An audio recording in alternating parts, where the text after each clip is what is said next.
성경 보겠습니다. 하나님의 말씀은 마태복음 11장 27절에서부터 우리 30절까지, 마태복음 11장 27절에서부터 30절까지 다 같이 읽겠습니다. 내 아버지께서 모든 것을 내게 주셨으니 아버지 외에는 아들을 아는 자가 없고 아들과 또 아들의 소원대로 계시를 받는 자 외에는 아버지를 아는 자가 없느니라.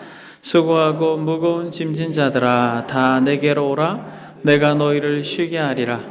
나는 마음이 온유하고 겸손하니 나의 멍에를 메고 내게 배우라. 그리하면 너희 마음이 쉼을 얻으리니 이는 내 멍에는 쉽고 내 짐은 가벼움이라 하시니라. 아멘.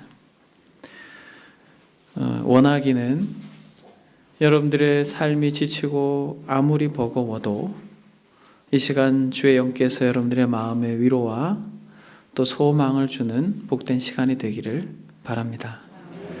이 말씀이 죽은 문자가 아니라 살아계신 하나님의 음성으로 여러분들의 심령 가운데 들려져서 여러분들의 영혼이 살아나는 은혜가 있기를 간절히 원합니다.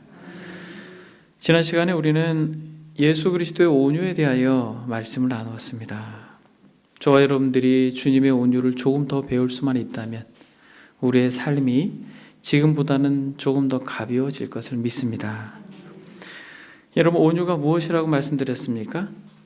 야성이 살아있지만 완벽하게 길들여진 말과 같이 아주 따뜻하고 부드러워진 성품이라고 하였습니다. 힘이 없어서 온순하게 구는 것이 아니라 힘이 있지만 그러나 그것을 절제하고 철저히 요동치는 풍랑 가운데에도 깊은 바다와 같이 고요함을 유지할 수 있는 상태, 이러한 온유함이 저와 여러분들에게 있다면 여러분, 이 공동체가 하나님의 나라가 될 줄 믿습니다.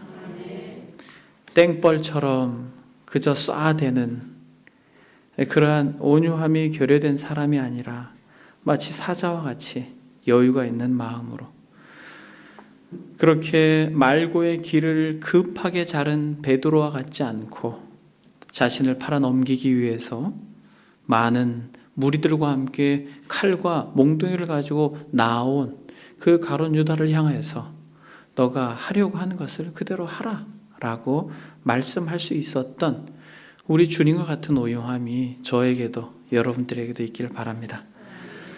여러분, 주님께서 십자가에서 심장이 굳어가실 때, 그래서 숨이 멎어가실 그때에 얼마 전까지만 해도 주님을 욕했던 그 불쌍하고 가련한 한쪽 편의 강도가 예수여 당신의 나라가 임하실 때에 나를 기억하소서. 우리 주님은 그 십자가 밑에서 조롱하며 십자가에서 내려오라고 그렇게 정말 무지한 인생들이 외칠 그때에도 그 평정심을 잃지 않고 자신에게 도움을 요청하는, 같이 죽어가는 그를 향하여 오늘 내가 나와 함께 낙원에 있으리라. 여러분, 한번 생각해 보십시오. 이러한 죽음의 순간에도 온유함으로 한결같이 영혼을 사랑하셨던 주님을 우리가 배울 수만 있다면 우리의 삶이 지금보다 조금은 가벼워질 것입니다. 여러분, 오늘은 저와 여러분들의 또 다른 우리 주님의 마음, 여러분 성경 속에서 우리 주님이 내 마음은 온유하고 겸손하다라고 분명히 정의 안 된 오늘 본문밖에 없어요. 그러니까 여러분, 오늘 본문이 너무 중요하죠. 그래서 온유함과 동일한 무게로 우리 주님은 본인을 어떠한 분이라고 우리에게 소개하고 있습니까? 겸손한 분이라고 말합니다. 여러분, 오늘은 겸손에 대해서, 예수 그리스도의 겸손에 대해서 잠시 말씀을 나누길 원하는데, 성령께서 이 시간 여러분들의 마음속에 운행하셔서 여러분들에게 그리스도의 겸손이 새롭게 이해되어지고 우리의 삶 가운데 겸손한 척하는 게 아니라 겸손한 자가 되어 하나님의 나라가 여러분들이 머무는 그 가정과 현장에 임하기를 바랍니다. 여러분, 주님께서는 나는 마음이 겸손하니 라고 말씀합니다. 겸손은 아무리 강조해도 지나치지 않습니다. 성경에는 겸손에 대하여 정말 많이 말씀하고 있습니다. 시편에 보면 겸손한 자를 구원으로 아름답게 하심이로다.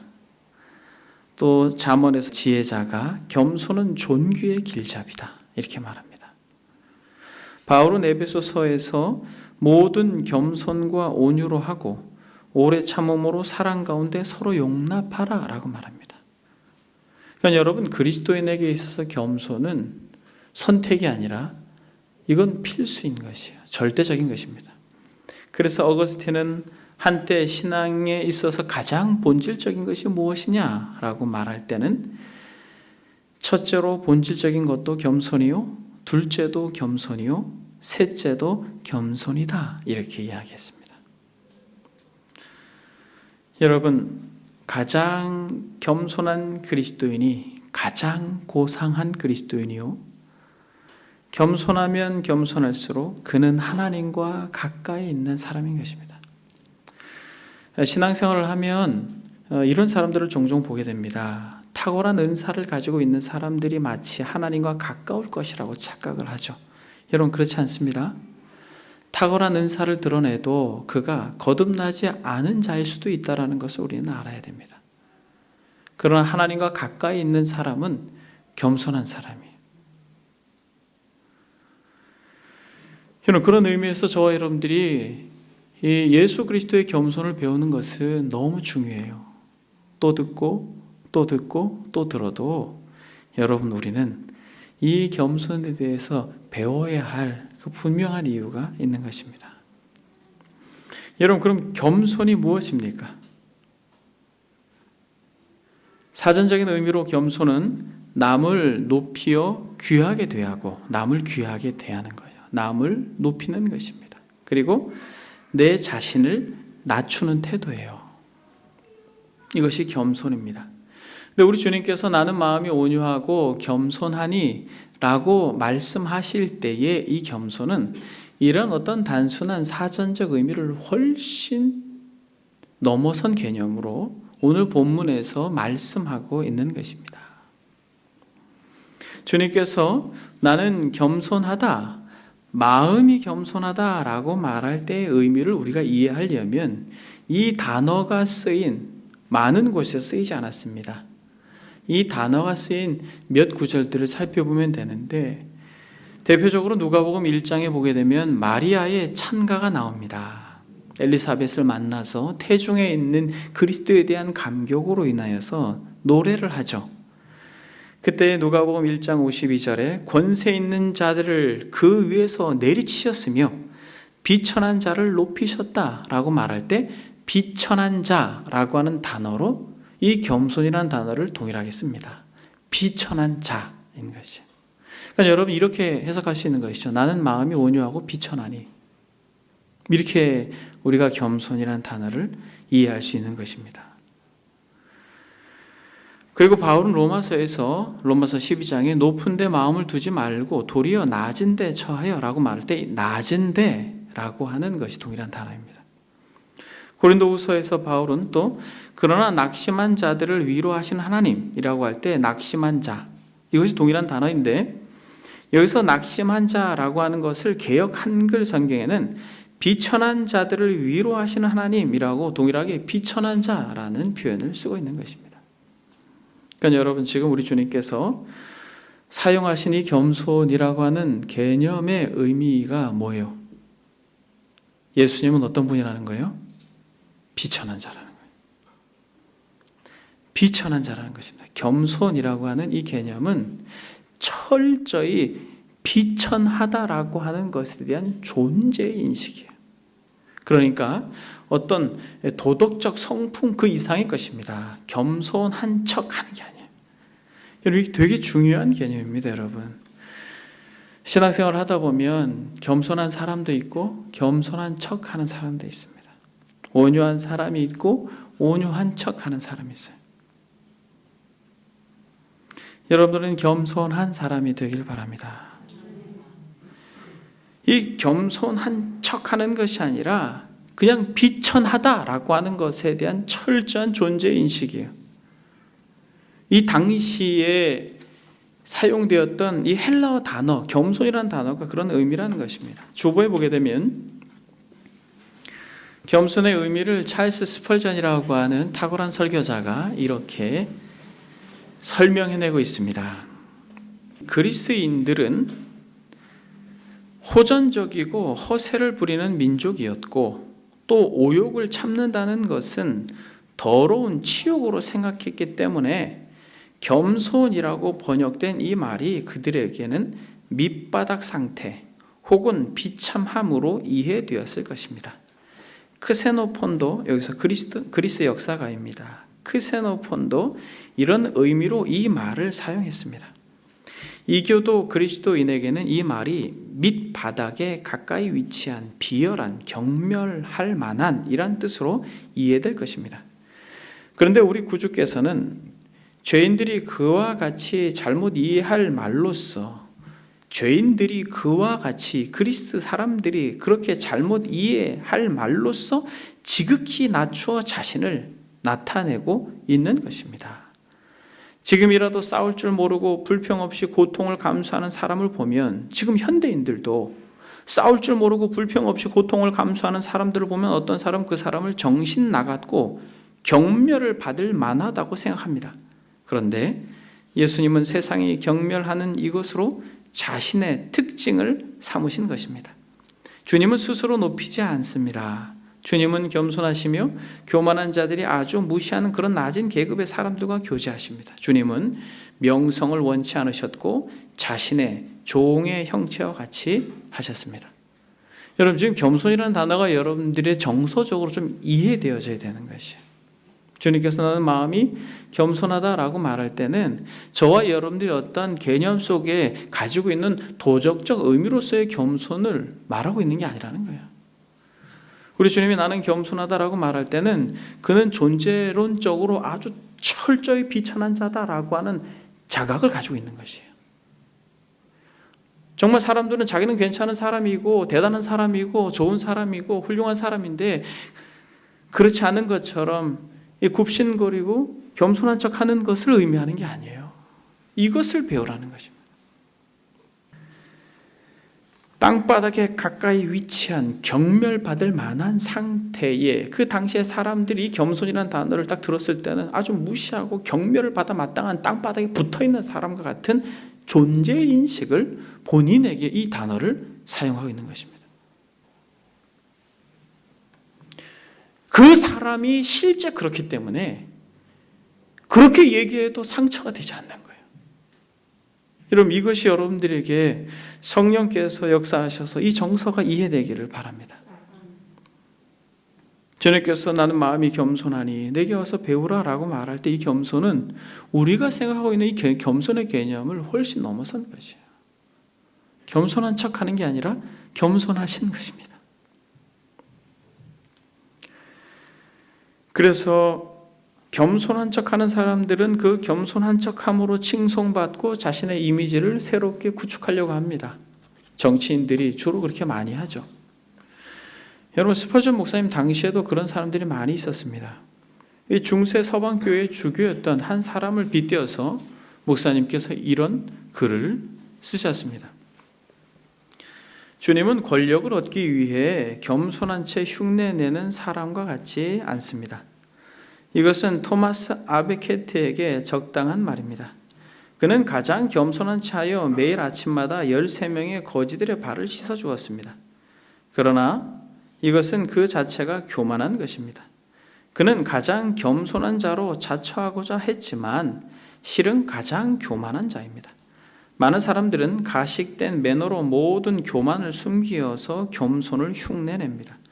그들의 내부는 독재주의로 가득하지만 백성들에게는 친구인 체하며 마치 진실의 민중의 지도자인 것처럼 이야기합니다. 그러나 우리 주님은 그렇지 않습니다. 주님은 마음이 겸손합니다.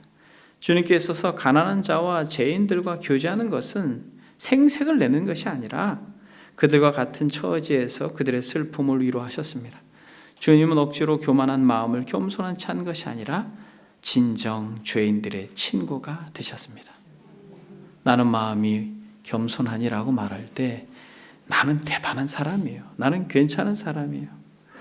그런데 돌로 보여줄 사람들이 있어서 거기 가서 기웃기웃대는 걸 말하는 게 아니에요. 여러분, 지금 제가 드리는 이 말씀이 여러분들에게 어느 주일 오전에 젊은 목사가 한 설교로 스쳐 지나가지 않기를 바랍니다. 겸손하지 않으면 여러분들에게 쉼이 없어요. 주님께서 겸손을 배우면 진정한 쉼이 있다라고 말합니다. 적지 않은 많은 사람들이 선거 때가 되면, 특히 정치인들은 낮은 데 가가지고 그렇게 어려운 일들을 마치 도맡아 하는 것처럼 보이지만 그 시즌이 지나면 언제 그랬지 않은 듯이 목이 곧아지는 거죠. 그것을 겸손이라고 말하지 않습니다. 그런데 여러분, 놀라운 것은 성도들이 그런 걸 여러분 알고 계세요?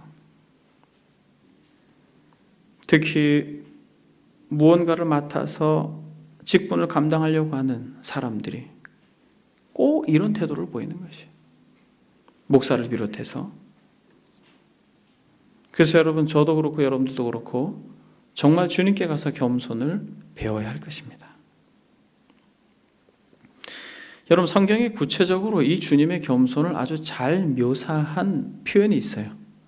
그것은 빌립보서 2장을 보게 되면 바울은 이 주님의 겸손을 정확하게 이렇게 이야기합니다. 2장 3절에 보니까 아무 일이든지 다툼이나 허용으로 하지 말고 오직 겸손한 마음으로 각각 자기보다 남을 낮게 여기고 각각 자기 일을 돌아볼 뿐더러 또한 각각 다른 사람들의 일을 돌아보아 나의 기쁨을 충만하게 하라. 너희 안에 이 마음을 품으라 라고 말하죠. 너희 안에 이러한 태도와 행동을 취하라 라고 말하지 않습니다. 진실된 행동은 마음에서부터 기인한 것입니다.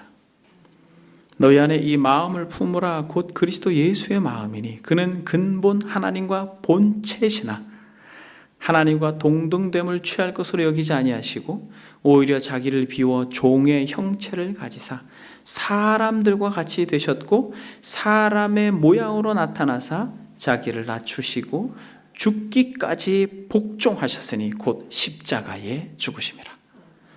여러분, 성경 전체에서 가장 그리스도의 겸손을 잘 묘사한 부분은 바로 이 빌립보서 2장입니다. 아무 일이든지 다툼이나 허용으로 하지 말고 오직 겸손한 마음으로 각각 자기보다 남을 낮게 여기라고 말합니다. 그런데 여러분, 어때요? 진짜 저 사람이 나보다 더 낫다고 생각해요? 여러분? 옆에 있는 교우들이, 여러분들의 직장 동료들이 정말 저 사람이 나보다 괜찮은 사람이야, 나보다 더 나은 사람이야, 여러분 그렇게 생각합니까? 여러분들의 마음속에 정말 성령께서 역사하셔서 진실로 저 사람들이 정말 나보다 귀한 분들이야, 그렇게 나은 사람들이야 라고 생각해 주는 게 아니라 이것이 진심으로 고백이 되어질 때 여러분들에게 안식이 임할 것입니다. 우리 주님께서 너희 안에 이 마음을 품으라 곧 그리스도 예수의 마음이니 그는 근본 하나님의 본체시나 하나님과 동등됨을 취할 것으로 여기지 아니하시고 오히려 자기를 비워 종의 형체를 가지사 사람의 모양으로 나타나셨고 자기를 낮추시고 죽기까지 복종하셨으니 십자가에 죽으심이라. 여러분, 우리 주님의 출생을 한번 생각해 보십시오. 완전한 하나님께서 완전한 인간이 되셨다라고 하는 것, 이것 자체가 겸손인데 우리 주님께서 이 땅에 오셨을 때에 장성한 성인으로 오시지도 않으셨어요. 태중에 한낱 세포로 계셨으며 태어나실 때에는 어땠습니까? 우리 주님께서 누우실 만한 한 칸의 방이 없었어요. 동방의 박사들이 별을 보고와 경배를 해야 마땅했던 만왕의 왕께서 짐승의 밥통에 누우셨어요. 여러분, 그분은 겸손한 척한 것이 아니라 실제로 그의 태생 자체가 겸손 그 자체였습니다. 비천함, 땅 밑바닥에 붙어있는 그 상태였어요. 우리 주님께서는 겸손을 흉내내신 것이 아니라 그저 겸손하신 분이셨습니다. 목수의 아들로 부모님에게 철저히 순종하고 특히 공생애를 시작하실 때에 세례를 받지 않으셨어도 됐음에도 불구하고 기꺼이 세례 요한에게 세례를 받으셨습니다. 우리 주님께서는 가장 탁월하셨을 때, 사랑하는 여러분, 가장 칭송받으셨을 때, 그때 우리 주님께서 어디로 입성하셨습니까? 예루살렘으로 입성하셨을 때 주님께서는 무엇을 타셨어요? 많은 사람들이 보는 그 앞에서 백마를 타고 들어가셨어야만 했지만은 그는 나귀 새끼를 타고 입성하셨습니다. 스가랴 선지자는 이렇게 예언합니다. 시온에 따라 크게 기뻐할지어다 예루살렘에 따라 즐거이 부를지어다 보라 내 왕이 내게 임하나니 그는 공의로우며 구원을 베풀며 겸손하여 나귀를 타나니 나귀의 작은 것 곧 나귀 새끼니라. 적지 않은 사람들은 어떻게든 자신을 드러내고 과시하려고 합니다. 무리를 해서라도. 그래서 삶이 어려워지기도 합니다. 근데 여러분 보십시오. 우리 주님은 가장 영광을 받으실 그때에 많은 사람들이 칭송하고 겉옷을 벗고 호산나 호산나 할 때에 그때 우리 주님은 기꺼이 스가랴의 예언 즉 하나님의 말씀에 순종함으로 그 길을 걸어가십니다. 여러분 더 나아가서 우리 주님께서 제자들의 발을 씻기는 겸손을 보이셨죠. 스승이 제자의 발을 씻겨준 적은 인류 역사상 전무후무합니다. 그래서 우리 주님을 많은 사람들이 흉내를 내긴 하죠. 이것이 예수님이 어떤 분이며 기독교가 무엇이며 성경의 진리가 무엇인지 하나님의 나라가 어떤 것인지를 주님께서 아주 분명하게 선언하신 것입니다. 하나님의 나라는 겸손한 나라입니다.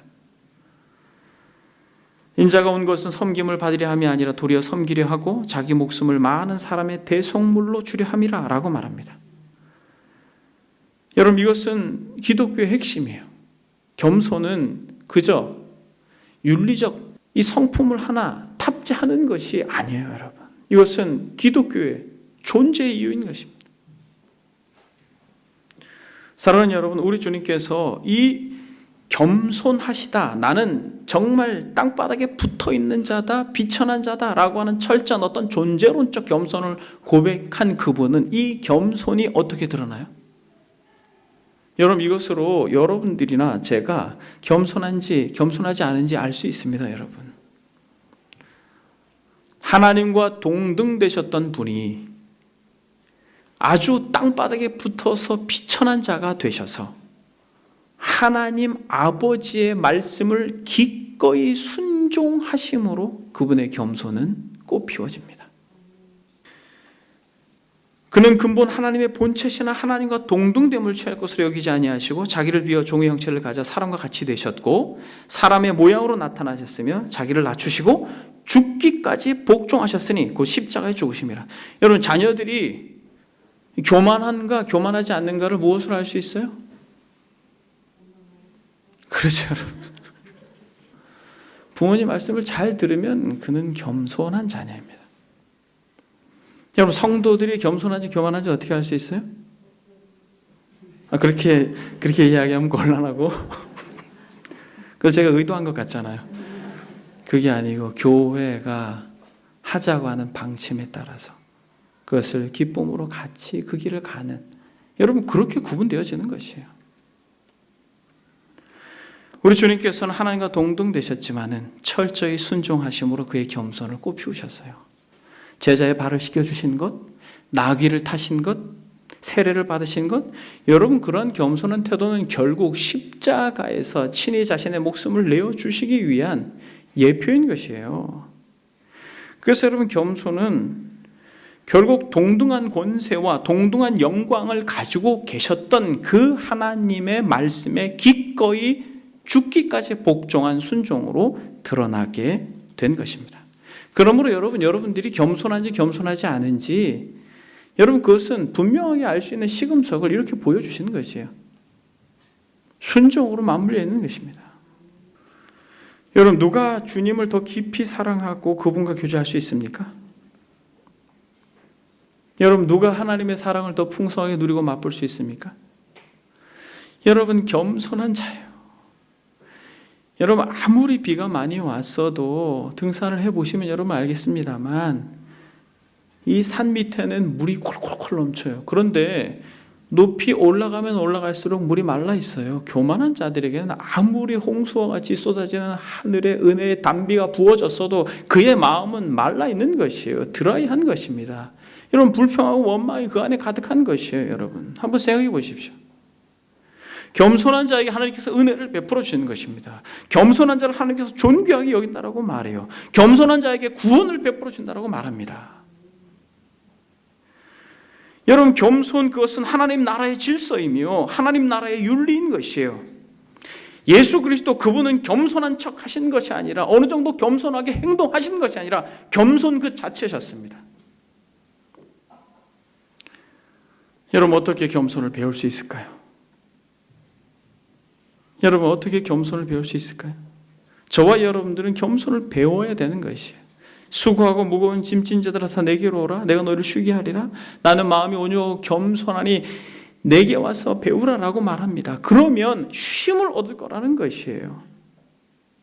여러분, 어떻게 겸손을 배울 수 있습니까? 순종하면 돼. 순종하는데 뭘 순종하면 됩니까? 여러분, 주님께로 가십시오. 여러분, 주님께로 가십시오. 정말. 여러분들이 지치고 힘들고 답답하고 곤할 때 여러분들이 은밀하게 즐겼던 세상의 쾌락으로 가서 거기서 여러분들의 마음을 위로받고 예배당은 그저 종교 행사로 오는 그러한 정말 비참한 이 신앙의 태도를 여러분들이 이제는 벗어버리고 주님께로 가십시오. 이것이 겸손을 배울 수 있는 것이에요. 여러분, 완전하신 하나님께서 완전한 인간이 되셨고 그가 십자가에서 못 박혀 저와 여러분들을 대신하여서 죽음으로 우리에게 빛을 보여주셨어요. 여러분, 그분께로 가십시오. 만약 그분께로 가면 여러분들이 겸손을 배울 수 있는 것이에요. 여러분, 십자가에서 달리신 분이 누구입니까? 죄인입니까? 죄가 없으신 분이셨어요. 하나님이셨습니다. 완전한 하나님이세요. 하나님의 본체셨다라고 말합니다. 하나님과 동등한 권세를 가지고 하나님과 동등한 영향력을 가지고 하나님과 동일한 영광을 가신 그분이 벌레와 같이 되셔서 저와 여러분들이 죽어야 십자가에 못 박혀 죽으셨다라고 하는 것을 아주 겸손한 태도로 그것을 바라보십시오. 여러분, 발견하게 될 것입니다. 저와 여러분들이 아무것도 아니라는 것을 발견하게 될 것이에요. 여러분, 그렇게 십자가의 영광을 한번 여러분들이 바라보십시오. 그 높고 높은 그 보좌에서 비천한 인간이 되신 그리스도를 여러분들이 보게 되면 여러분들이 아무것도 아니라는 걸 발견하게 될 것이에요. 마치 찬란하게 빛나는 태양빛에 커튼을 거두었을 때에 그 방에서 먼지가 반짝반짝거리는 것처럼 그 십자가의 영광 앞에, 그리스도의 영광 앞에 여러분들이 겸손하게 독대한다면 우리는 먼지와 같다라는 것을 발견하게 될 것이에요. 여러분, 이것이 겸손인 것이에요. 그 사람은 겸손한 척 할 수 없어요. 성전에서 주님의 영광을 봤던 이사야와 같이 내 입술이 부정합니다라고 말했던 이사야와 같이, 베드로와 같이 주의 나를 떠나서 나는 죄인입니다라고 말했던 것처럼 여러분, 그 하나님의 영광을 십자가에서 보게 되면 여러분, 우리는 겸손한 척 할 수가 없습니다. 진실로 엎드러져 나는 먼지요, 나는 벌레요, 나는 하루살이요, 나는 아침에 안개와 같이 쉬이 사라질 아무것도 아니라고 하는 존재에 대한 인식을 정확하게 할 것입니다. 시인이 이렇게 말합니다. 이는 그가 우리의 체질을 아시며 우리가 단지 먼지뿐임을 기억하심이로다 라고 말합니다. 사랑하는 여러분, 우리는 순종하셔야 돼요. 여러분, 십자가 앞으로 나아가셔야 됩니다. 완전한 하나님으로, 완전한 인간으로 이 땅에 오신 예수 그리스도께서 십자가에 달려 돌아가신 이 사건을 여러분들이 어릴 때부터 들어왔던 어떤 막연한 구원의 노래로 착각하지 마십시오. 그 십자가의 영광 앞에 서면 여러분 정말 우리가 아무것도 아닌 존재라고 하는 것을 가슴 깊이 저미게 이해가 될 것입니다. 왜냐하면 그 십자가 앞에서 우리가 처절한 죄인인 것을 보게 될 것이기 때문에 그래요. 하나님의 아들이 죽어야 할 만큼 내가 죄인이었던가, 이것이 가슴 저미도록 여러분들의 마음 가운데 파고들 것입니다. 여러분, 스펄전 목사님이 학창시절에 너무 죄책과 죄의식으로 고통하고 괴로워했습니다. 어떤 그 존재의 인식이죠. 하나님의 말씀을 가까이 하면서 그 거룩한 율법 앞에 자신의 이 죄책으로 인해서 괴로워했어요. 그래서 그 거룩한 진리 앞에서 자신을 투영했을 때 자기가 아무것도 아닌 존재라고 하는 인식을 하면서 그는 이렇게 고백합니다. 나는 차라리 인간으로 창조되기보다는 개구리나 두꺼비로 창조되었기를 더 원했습니다. 내 생각에는 가장 미천한 생물체일지라도 나보다 훌륭해 보였습니다. 왜냐하면 나는 전능하신 하나님에게 죄인이었기 때문입니다. 근데 여러분, 이분이 십자가에서 그 죄를 대신하여 죽으신 예수 그리스도를 발견하고 그 겸손한 태도를 가슴에 안고 일평생 동안 예수 그리스도의 십자가를 바라보십시오라고 이 복음을 외치는 설교자가 되었습니다. 여러분, 여러분들이 여러분들의 이 목을 동아줄에 매어 달고 여러분들이 얼마나 비천한 죄인인지를 알아 이것에 대하여 구원의 문제를 발견하지 못함으로 그저 그 동아줄에 목을 매달아 뛰어내리고자 하는 그 심정으로 있을 그때에 만약 그 죄의 문제를 해결해 주신 어떤 절대자를 여러분들이 만나게 된다면 여러분들이 어떻게 하시겠어요? 그분을 위해 살지 않겠습니까? 이러한 분명한 어떠한 처절한 십자가 앞에서의 존재에 대한 인식이 있는 사람만 겸손한 사람이에요. 여러분, 만약에 여러분들이 그 존재에 대한 인식이 없었다면 여러분들은 겸손한 척을 계속하고 있는 것이에요. 그래서 그 십자가 앞에서 저와 여러분들의 죄를 위하여 죽어야 했던 하나님의 아들을 여러분들이 대면하지 않았다면 순종하십시오. 그분께로 나아가십시오. 우리는 아무것도 아닌 존재입니다. 남들과 비교하면서 더 많이 가지고 있기 때문에 여러분들이 굳어버린 목을 푸십시오. 여러분들이 다른 사람들보다 더 많이 배운 것으로 인하여 많은 지식이 있음으로 인해서 굳어져 버린 여러분들의 품새를 여러분 새롭게 하십시오. 여러분들보다 더 많이 가진 사람들은 더 많고 여러분들보다 더 많이 배운 사람들은 상상할 수 없을 정도로 많이 있습니다. 그러나 아무리 많이 가지고 아무리 많이 배웠어도 십자가 앞에 그 영광을 독대하게 되면 나는 먼지요 벌레입니다 라고 고백하고 잠시 있다가 그렇게 먼지처럼 사라질 인생을 정말 주님께서 예정하셔서 구원하심으로 나의 사랑하는 아들이라고 딸이라고 칭함받았다라는 이 영광 앞에 우리는 하염없이 눈물을 흘리게 될 것입니다. 여러분, 제가 본의 아니게 제 의지와는 상관없이 물고기를 수개월 기르고 있습니다. 제가 며칠 전에 아픈 경험을 했어요. 이 반려동물들을 기르는 사람들이 이런 마음이겠구나라는 생각을 했습니다. 처음에 물고기를 갖고 왔을 때 몇 마리 안 됐는데 그 중에 한 암컷이 새끼 고기들을 많이 낳았어요. 그래서 좀 많아졌죠. 그런데 그 새끼 고기 중에 한 새끼가 태어날 때 허리를 다쳐가지고 굽어서 계속 지냈습니다. 저는 그 고기를 계속 지켜봤죠. 다른 예쁘고 화려한 물고기는 눈에 안 들어와요. 그 고기만 이렇게. 근데 그 고기가 며칠 전에 죽었습니다. 근데 여러분, 그 작은 보잘것없는 미물이죠. 그것도 정상적이지도 않고 굽어서 어떻게든 먹이를 주면 그걸 먹으려고 제대로 헤엄칠 수 없는 그 꼬리를 버둥버둥거리면서 먹으려고 하는 그 물고기를 보는데, 여러분, 어느 순간 저와 같다는 생각이 드는 거예요. 그러면서 그 물고기에 대한 애착이 생겼는데 그 물고기가 죽은 것이죠. 벌써 제가 저 어항에서 물고기를 3마리, 4마리 죽은 시체를 처리해 주었습니다.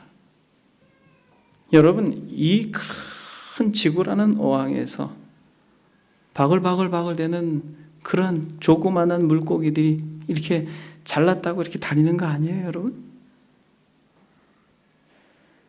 사랑하는 여러분, 겸손은 사람들과 비교해서 내가 조금 더 가졌다, 내가 조금 덜 가졌다, 내가 조금 덜 배웠다, 내가 조금 더 배웠다로 얻어낼 수 있는 성품이 아니에요. 이것은 하늘로부터 우리에게 주어지는 천상의 마음입니다. 여러분, 적용하기를 원합니다. 십자가로 가십시오. 여러분들이 평생 들었던 그 십자가가 여러분들에게 생명이 될 때까지, 여러분들에게 감격이 될 때까지, 여러분들의 인생을 바꿀 때까지, 사랑하는 여러분, 십자가로 가십시오. 여러분들의 삶이 무겁고 지치고 힘들고 고온해서 여러분들이 늘상 여러분들이 은밀하게 가서 짓던 죄악들을 멈추시고 이제는 그리스도께로 나아가십시오. 그래서 여러분들이 무겁고 힘들고 지친 것 속에서 정말 안식을 누릴 수 있기를 바랍니다. 여러분, 이것이 단순히 어떠한 죽은 문자로 그쳐지지 아니하고 성령께서 여러분들의 마음을 감동감화하셔서 그 십자가로 가까이가 그 영광을 바라봄으로 그 찬란한 영광 앞에서 우리가 아무것도 아닌 허리가 굽어진 물고기와 똑같다라는 존재 인식을 우리가 정확하게 가진다면, 그러나 이렇게 가련한 인생을 자신의 생명과 바꾸었다라고 하는 정말 겸손의 왕으로 오신 예수 그리스도를 여러분들이 정말 독대하기만 한다면 여러분들의 얼굴이 달라질 것이에요. 여러분들의 삶이 달라질 것입니다. 여러분들이 그렇게 세상의 작은 것들로 위로받던 것에서 멈추고 영광스러운 주님으로 인하여 여러분들의 심령의 찬송이 넘치게 될 것입니다. 여러분들의 주변 사람들에게 여러분들이 빛이 되어야 되지 않아요? 수고하고 무거운 짐진 자들에게 여러분들이 소망이 되어야 되지 않습니까? 우리가 이 땅을 살아가면서 먼저 그 영광스러운 주님을 만나고 우리의 무거운 죄의 짐을 내려놓은 자들이라면 주변 사람들을 향하여서 여러분들이 소망이 있다라고 외쳐야 되지 않습니까? 여러분, 제가 어제 말씀을 준비하면서 식사를 하고 나서 우연치 않게 뉴스를 보았습니다. 제가 이 뉴스를 보고 나서 아주 오랫동안 가슴이 먹먹해져 가지고 준비를 할 수가 없었어요. 아시는 분도 계시겠지만은 내 가족이 음독 자살을 시도한 것이 여러분 신문에 났습니다. 40대의 부부가 14살짜리 중학생하고 10살짜리 초등학생하고 추측하기에는 먼저 이들에게 독물을 먹였겠죠. 이들은 이게 독인지 모르고 먹었겠죠. 그리고 자신들도 먹었겠죠. 정확하게 이 사망의 원인이 밝혀지진 않았지만은 경제적인 어려움 때문에 자신들의 지인들에게 미안하다는 말을 문서로 남기고 세상을 떠났는데, 남편은 그래도 생명이 유지돼서 조금 위독한 상태다라고 그렇게 지금 그렇게 상황이 됐지만은, 여러분 정말 얼마나 힘들었으면, 여러분 사는 게 얼마나 힘들었으면 여러분, 제가 설교자로 설교를 하고 있고 목회자로 목회를 하고 있는데, 이렇게 사회 어두운 구석구석에서 영혼이 비참하게 사단에게 끌려가고 있는 이런 현장들이 보도되는 것을 볼 때 여러분, 너무 마음이 아픈 거예요. 제가 할 수 있는 게 하나도 없는 거예요. 그래서 여러분들에게 호소합니다. 여러분들이 먼저 여러분들의 인생의 여정 속에서 정말 수고하고 무거운 그러한 답답한 짐을 그리스도 그분께 가지고 가 해결을 보십시오. 여러분들이 아무리 돈이 없어도, 여러분들이 아무리 몸이 아파도, 아무리 여러분들이 관계가 어그러지고 깨어지고 힘들어도 진정한 생명이신 분, 이 땅이 전부가 아니라 영원한 하나님의 나라를 우리를 이끌어 가실 그 선한 목자에 가서 여러분들이 먼저 쉼과 안식을 누리고 여러분들이 그 영광을 경험하고 여러분들이 그 생명을 맛보았다면 여러분들의 주변 사람들에게 그래도 소망을 전할 수 있지 않습니까? 여러분들의 주변에 제가 알지 못하는 그 어두운 곳에서 그저 하염없이 흐느껴 울고 있는 그들에게 여러분들은 다가가서 용기를 내라고 말할 수 있지 않습니까? 수고하고 무거운 짐진 자들이 우리 주변에 있음을 여러분들이 기억하십시오. 혹시 여러분들 가운데 목사님, 저는 너무 가난해서 주님께로 나아갈 수가 없습니다. 여러분, 주님은 가난한 사람을 사랑하세요. 많은 물질로 주님을 섬긴 이들도 귀하지만은, 그러나 너무나도 가련했던 사마리아 여인을 직접 찾아가신 분이 우리 주님이십니다. 혹시 여러분들이 목사님, 저는 너무 무식해요. 여러분, 주님께서 누구를 주로 많이 부르셨어요? 그냥 거칠게 고기를 잡는 어부들을 여러분 주로 제자로 부르셨습니다. 그 중에 학식이 있는 자들도 있었지만은, 여러분, 많이 배운 사람이나 그렇지 못한 사람이나 주님은 그들을 모두 사랑합니다. 혹시 여러분, 나는 보잘것없는 사람이에요. 아무도 나에게 관심이 없어요. 난 우울합니다. 나는 괴로워요. 여러분, 그럴수록 주님께로 가십시오. 여러분, 제가 그 구부러진 물고기가 아주 어릴 때부터 태어나서 제대로 헤엄도 못 치고 몸을 가누지 못하는 모습을 볼 때에 한 번도 그 물고기에서 시선을 떼본 적이 없어요. 어느 날 어항을 보니까 없는 거예요, 물고기가. 근데 보니까 바닥에서 이렇게 몸부림치고 있더라고요. 그래서 제가 직감을 했습니다. 죽겠다. 근데 아닌 게 아니라 바로 딱딱하게 굳어서 한쪽 귀퉁이에 그렇게 있는 것이요, 돌과 같이. 여러분, 그가 태어날 때부터 그가 죽을 때까지 다른 어떠한 물고기보다 저에게 아주 중요한 존재였습니다. 여러분, 나에게 관심이 없어야 하고 말하면서 여러분들의 가치를 폄하하지 마십시오. 전능자께서 여러분들을 그 누구보다 사랑하고 계심을 믿으십시오. 여러분들의 숨소리까지 우리 주님께서 기울이시며 내게로 오라, 내게로 오라. 나는 마음이 온유하고 겸손하니. 여러분, 겸손한 척하는 사람한테 가면 힘들죠. 내 겸손한 분에게 가면 그것은 위로가 되는 것입니다. 사랑하는 여러분, 순종합시다. 설교를 듣고 멈추지 마십시오.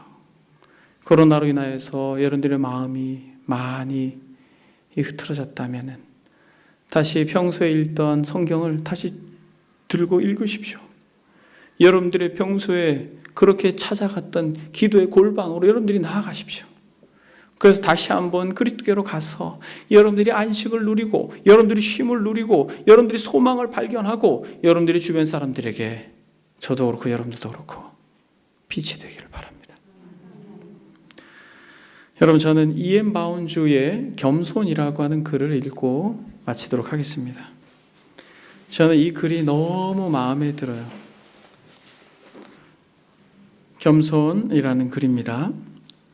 겸손은 자아와 분리되는 것도 자아에 대한 생각을 무시하는 것도 아닙니다. 겸손은 하나님과 그의 거룩함을 바라보며 동시에 자신과 인간의 거룩하지 못함을 바라볼 때 생겨납니다. 겸손은 비천한 침묵을 사랑하며 칭찬을 두려워하며 타인의 덕을 기리며 그들의 과실을 온유함으로 용서해주며 상처를 준 사람을 쉽게 용서하며 멸시를 점점 덜 두려워하며 교만의 과오와 천박성을 합니다. 참다운 고결함과 위대함은 겸손 안에 있습니다. 겸손은 십자가에 측량할 수 없는 풍요함과 예수 그리스도의 비하를 알며 그것을 존경합니다. 겸손은 인간에게 칭찬받는 선행의 영광을 두려워하며 보다 거룩한 것과 하나님께 상급받는 것을 사랑합니다. 겸손은 자신의 결점에서조차 위로를 찾아내며 종종 있는 굴욕을 통해서도 위로를 발견합니다. 여러분, 이 글이 얼마나 멋있어요. 비천한 침묵을 사랑하며 칭찬을 두려워하며 타인의 덕을 기리며 그들의 과실을 온유함으로 용서해주며 멸시를 점점 덜 두려워하며 겸손은 자신의 결점조차 자신의 이 연약함과 결점조차 위로를 거기서 찾아내며 종종 있는 굴욕을 통해서도 위로를 발견합니다. 여러분, 우리가 이러한 자들이 되면 어떻게 했어요? 여러분, 저부터 여러분들 각자가 이런 사람들이 되면 어떻게 했어요? 나는 마음이 온유하고 겸손하니라고 말한 이 온유와 겸손을 우리가 지금보다 조금만 더 배우게 되면 어떻게 했어요? 오고 싶은 공동체가 되겠죠. 여러분, 그것은 저만의 몫이 아니라 우리 각자가 열심을 다해 주님께로 가서 이 온유와 겸손을 배워야 할 것입니다.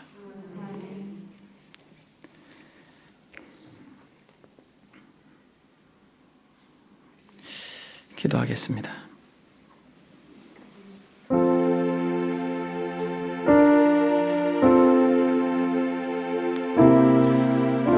여러분, 기도할 때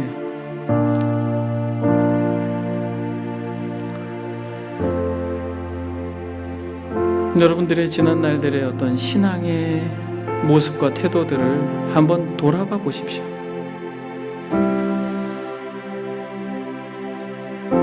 내가 비천한 침묵을 사랑했는가? 칭찬을 두려워했는가?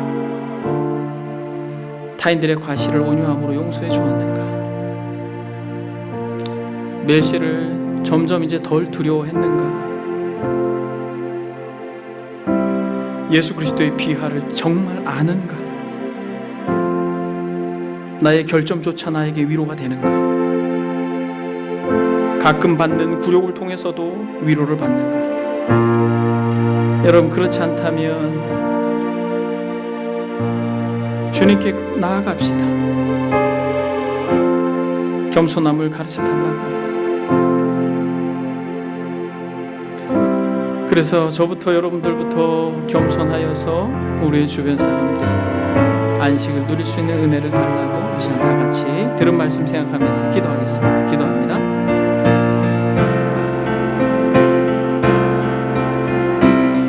진실로 그는 거만한 자를 비웃으시며 겸손한 자에게 은혜를 베푸시는 하나님 아버지,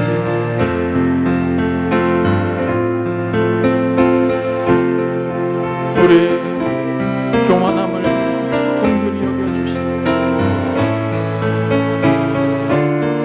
오랜 세월 겸손한 척하며 살아왔던 지난 날들을 용서해 주시고 하나님 앞에 겸손한 것이 무엇인지 가르쳐 주시고,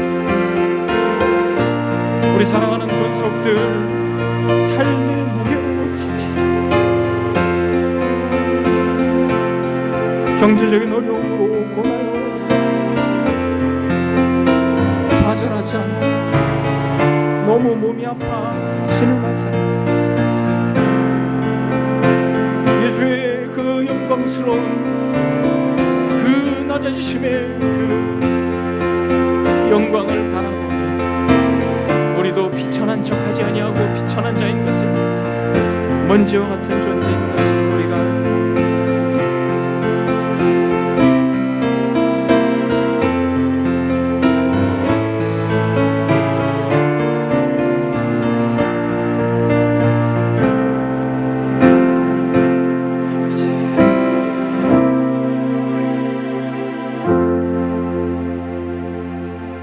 수고하고 무거운 짐진 자들아, 다 내게로 오라. 내가 너희를 쉬게 하리라. 나는 마음이 온유하고 겸손하니 나의 멍에를 메고 내게 배우라. 그리하면 너희 마음이 쉼을 얻으리니 이는 내 멍에는 쉽고 내 짐은 가벼움이라. 하나님 아버지, 겸손한 척하는 걸 멈추고 이제 겸손을 배우기를 원합니다. 하오니 주님, 예수 그리스도의 영광을 우리에게 보여주옵소서. 하나 먼지요 마치 꽃과 같이 금세 시들 인생인 것을 알고, 그저 고기들이 죽어가 정말 그렇게 생을 마감하는 것처럼 우리도 이 지구라고 하는 큰 어항 속에서 꿈틀꿈틀대며 살지만은 금세 우리의 손과 발이 차지고 우리의 심장이 굳어질 게 너무나도 자명하기에 하나님 앞에 겸손한 자로 예배하며 주님이 부르시는 그날까지 더욱 그리스도를 닮아가는 복되고 귀한 권속들 되게 하옵소서. 주님께서 이 시간 우리 사랑하는 권속들에게 지치고 힘든 모든 무거운 짐을 주님께 내어 맡기오니 주께서 그 모든 짐을 대신 지시고 천성을 향하여 동행하여 주옵소서. 감사드리며 살아계신 예수 그리스도 걸어가신 이름 받들어 기도드립니다. 아멘.